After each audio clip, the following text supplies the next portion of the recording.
Ayan, hello mga kamote. So mga 3 minutes game na naman tayo. Subukan natin mag ulit 3 minutes. So 1306 ang ating mga kalaban ngayon. So ganun pa rin yung gagawin natin. Kontrolin ang gitna. Ayan, kontrolin ang gitna. Tapos i-develop ang mga pyesa, ilabas lahat ng pyesa. So unahin nyo ilabas yung mga pyesa kung saang side kayo magkakasling. Ayan. So ilabas lahat ng pyesa. Uy, hinamon yung ating pwede ba akong kumabayo dito? Gagayahin ko lang siya. Capturein. Ayan.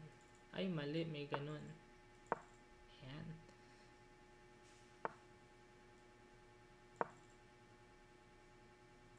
Supportan kasi baka biglang kumapture.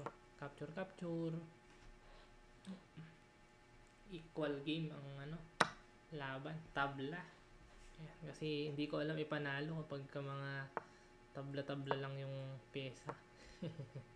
Mahirap ipanalo kapag equal ang pyesa. Ayan, capturing kagad natin yan. Kasi rook yung papalit, di ba? Tayo naman yung nandun. Medyo nakaisa tayo dun So, ang gagawin natin, ayan. So, wag niyo kalimutan gumawa ng pasingaw. Ang tawag dyan, singawan. Okay? So, ang purpose nung singawan, para syempre, hindi ma-checkmate sa ilalim. Kailangan may singawan. Di ba?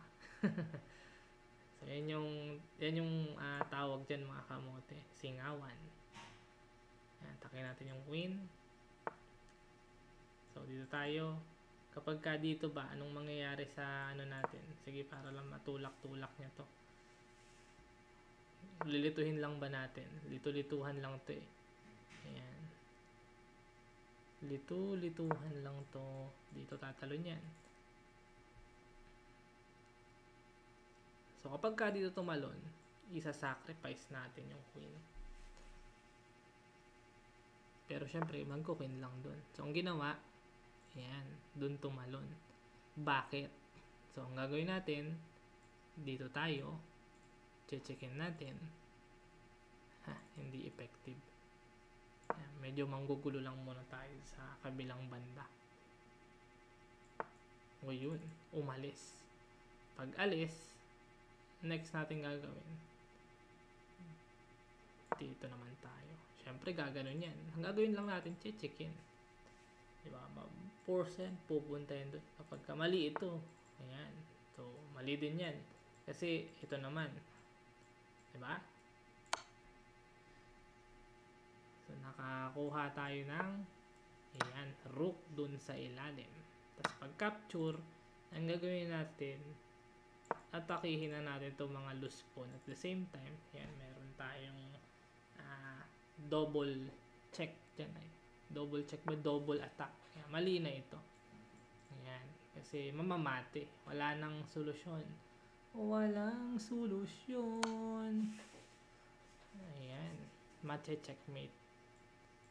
Okay. So, medyo ganun-ganun lang ang kailangan medyo kulit-kulit. Kunwari, isugod-sugod ninyo yung mga pyesa ninyo. Kailangan laging pasugod. Parang lang yan eh. Parang sa football. Diba? Diba sa football, kung sino yung pinakamaraming sipa doon sa goal, siya kadalasan yung, or mataas yung chance na maka-goal, diba? Kasi mas marami yung sipa eh. Or mas marami yung atake.